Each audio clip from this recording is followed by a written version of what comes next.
সকালে ঘুম থেকে উঠে একটু হাঁটতে গিয়েছিলাম, মুক্ত বাতাসে প্রাণ ভরে নিঃশ্বাস নিলাম। কিছুক্ষণ হাঁটাহাঁটির পর ভাবলাম বাসায় ফিরে যাওয়া দরকার। বাসায় এসে সকালের নাস্তা রেডি করে ফেললাম। একটা ডিম হালকা পোচ করে, সাথে মিষ্টি কুমড়া, সাথে গাজর ও টমেটো। এরপর আমার খাওয়া দাওয়া শেষে ভাবলাম পাখিদেরকে একটু খাবার দেওয়া দরকার। চিপস ছিল, চিপস বলতে যেটা পাঁপড় ছিল সেটার অনেকগুলো টুকরা দিয়ে দিলাম, এবং কি ভালো লাগছে, পাখিটা কত সুন্দর করে খাচ্ছে। এই খাওয়াটা দেখতে আমার দারুণ লাগে। তারা আসলে, এর আগেও আমি একটা ভিডিওতে বলেছি, তারা খিদা লাগলে বাসার ভিতরে চলে আসে, তখন বুঝতে হয়।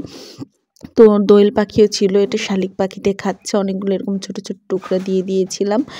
আমি প্রায় চেষ্টা করি দেবার। এরপর আমি হাফ কাপ দুধ নিয়ে নিলাম এবং তাতে হাফ কাপ পানি মিশিয়ে দিলাম, কারণ এখানকার যেহেতু খাঁটি দুধ, সো অনেক ঘন থাকে। এরপর সেটা দিয়ে চা বানিয়ে ছাদে চলে গেলাম। এবার আমি আয়েশ করে চা খাবো, যদিও চায়ের পরিমাণ খুব অল্প হয়ে গিয়েছে। একটু মন খারাপ হয়ে গেছিলো, আসলে কথা বলতে বলতে মনোযোগ অন্যদিকে গেছিলো, তখন চা একটু কমে গেছে। চা খেতে খেতে দেখলাম কাঠবিড়ালিরা এবং পাখিরা ধান খাচ্ছে। মিষ্টি একটা দৃশ্য, তাই কিউট কাঠবিড়ালিগুলো। এরপর দুপুরের ঠিক আগে আমি রসপিঠাটা খেলাম। দেখলাম বাসাতে রসপিঠাটা আছে, দারুণ লাগছিল খেতে, খুব মজা ছিল। শীতের সময় আসলে রসপিঠা খেতে খুব ভালো লাগে। আর দুপুরের ঠিক আগে আগে যেহেতু রসপিঠা খেয়েছি, তাই আমি দুপুরে আর ভাত খাই নাই, একদম বিকালে খেয়েছি। সো এটা ছিল ঠিক সন্ধ্যার সময়। এর মাঝে অনেক কাজ, হাতের কাজ সেরে ফেলেছি এবং সন্ধ্যায় ছাদে আসছিলাম হাঁটতে।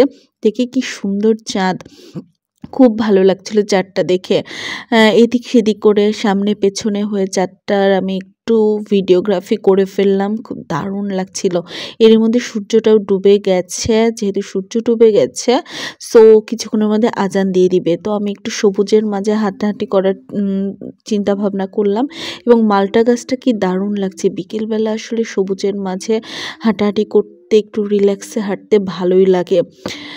এটা মাইন্ড অনেক ফ্রেশ করে দেয়। সকালবেলা একটু জোরে হাঁটলে ঠিক আছে, আর বিকেলে রিল্যাক্স আর কি, খুব শান্তি দেয়, আরাম দেয়। এর মধ্যে দেখি টমেটো গাছগুলো বেশ বড় হয়ে গেছে, কিন্তু টমেটো গাছের পানি দেওয়া হয় নাই। তাই আমি অন্যগুলোতে পানি থাকলেও এইটাতে একদমই পানি ছিল না, খুবই শুকনো, একদম মাটি ফেটে গেছে। একটু পানি দিয়ে নিলাম, পানি দিতে দিতেই দেখি আজান দিয়ে দিল। সো পানি দেওয়া শেষ করে নিচে নেমে চলে আসলাম। তারপর নিজের কাজ, বেবির কাজ সব কিছু সেরে রাত্রেবেলা ভাবলাম একটু হাঁটাহাঁটি করে ছাদে দেখি। ওয়াও, ছাদে গিয়ে আনএক্সপেক্টেড এত সুন্দর চাঁদ, অসাধারণ চাঁদ, খুব ভালো লাগলো।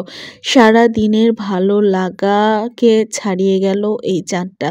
জ্যোৎস্নায় পুরা ছাদ একদম ভরে গেছে, সবটাই দেখা যাচ্ছে।